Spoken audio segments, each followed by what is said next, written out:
स्थित्वा भूमिरूपेण नमो भगवतः प्रिये जय क्रोडास्तु वाराही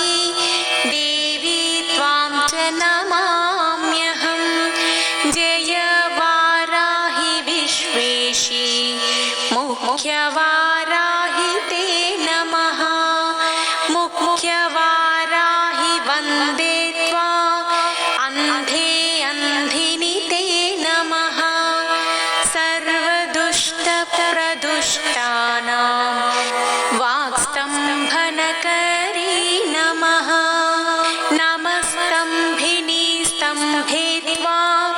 जृम्भे जृम्भिणि ते नमः रुन्धे रुन्धिनि वन्दे त्वां नमो देवी तु मोहिनी स्तभक्तानां हि सर्वेषां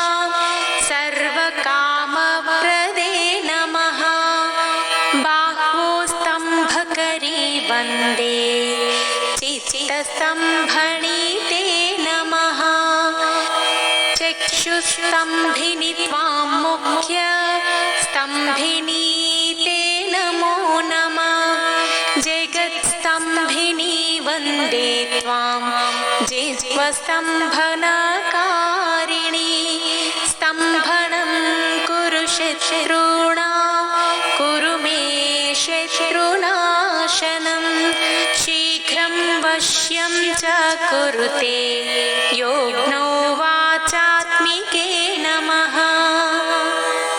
चतुष्टयरूपे त्वां शरणं सर्वदा भजे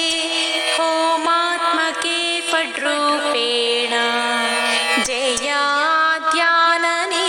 शिवे देहि मे सकलान् कामान् वाराही जगदीश्वरी नमस्तुभ्यं नमस्तुभ्यं